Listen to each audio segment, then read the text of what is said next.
Au nom du Père et du Fils et du Saint-Esprit. Amen.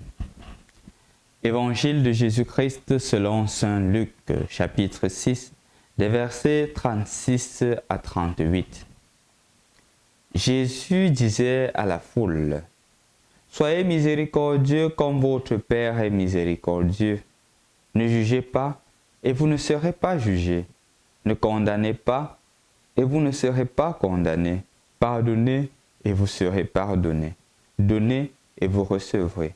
Une mesure bien pleine, tassée, secouée, débordante, qui sera versée dans votre tablier, car la mesure dont vous vous servez pour les autres servira aussi pour vous. » Bonjour chers frères et sœurs dans le Christ. Nous voici rendus à la deuxième semaine du temps de Carême. Et les lectures qui nous sont proposées sont d'une certaine manière en étroite ligne avec ce que l'Église est en train de vivre en ce moment, ce qu'on appellerait la synodalité. La synodalité veut tout simplement dire marcher ensemble. C'est pour cela que le pape François a vraiment veille vraiment à ce que cette synodalité soit mise en application. Pourquoi? Parce que l'Église n'est plus l'apanage du prêtre. L'Église, c'est la grande famille des enfants de Dieu. Et comme telle, l'Église est appelée à travailler ensemble pour une plus grande finalité. Parce que la sainteté n'est pas une chose qui est propre à la personne. La sainteté, c'est la sainteté de l'Église. Et toute l'Église est appelée à être saint.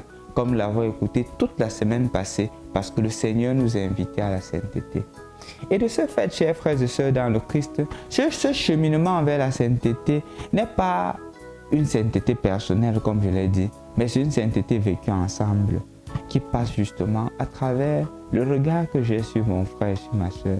Non plus un regard de juge, non plus un regard de supériorité, mais un regard d'amour, le regard d'un frère qui regarde son frère et dit, mon frère, avançons ensemble. Je ne peux pas avancer tout seul. Je prends ta main et on avance ensemble. C'est ça. Comme disait quelqu'un, quand on va seul, on va plus vite. Mais quand on va ensemble, on est plus sûr.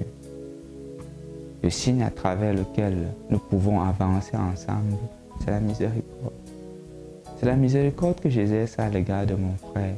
Combien de foyers sont brisés? Combien d'enfants se retrouvent seuls? Combien d'enfants se retrouvent divisés entre le père et la mère? Parce qu'il n'y a pas de miséricorde. Combien d'enfants sont jetés dehors? Parce qu'il n'y a pas de miséricorde dans la famille. Combien de sociétés se détruisent? Parce qu'il n'y a pas de miséricorde. Quand quelqu'un commet un péché, quand quelqu'un commet une faute, on ne voudrait plus lui donner une seconde chance. Qui d'entre nous n'a pas de seconde chance? Qui d'entre nous peut dire qu'il a le mérite d'être ce qu'il est aujourd'hui? Personne. Personne. Même pas moi. Personne n'a ce mérite. C'est la miséricorde de Dieu qui nous accompagne. Et puisque c'est cette miséricorde de Dieu qui nous accompagne, chacun est appelé à faire preuve de miséricorde. Chacun. Et redonner à l'autre une seconde chance. Est-ce que je pense seulement à moi quand je ne veux pas pardonner, ou je pense aux autres impacts que cela pourrait avoir? Quand je refuse de pardonner mon mari et que je décide de divorcer, est-ce que je pense à l'impact sur les enfants, ou c'est mon ego qui prend la première place? Quand je refuse de pardonner mon épouse et que je me sépare d'elle, est-ce que je pense à l'impact sur les enfants? Parfois, on est trop plein de nous-mêmes. On est tellement plein de nous-mêmes qu'on est incapable de voir justement la miséricorde et l'amour de Dieu. Soyez miséricordieux, car votre Père est miséricordieux. La mesure dont tu te sers pour les autres servira aussi pour toi.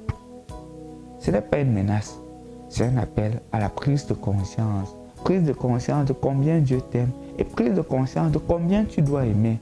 Non plus en fonction de tes désirs. L'amour de Dieu va au-delà du désir. L'amour de Dieu va au-delà de ce que je ressens. L'amour de Dieu, c'est la manifestation concrète de ce que le Seigneur veut accomplir dans ta vie et ce que tu as accompli dans la vie des autres. Rappelle-toi l'exemple que j'ai présenté hier. l'exemple de celle qui est capable de voir dans la souffrance des autres combien Dieu l'aime et de s'engager à aimer comme Dieu aime. Toi, fais autant, parce que la mesure dont tu te sers pour les autres servira aussi pour toi. Au nom du Père et du Fils et du Saint-Esprit. Amen.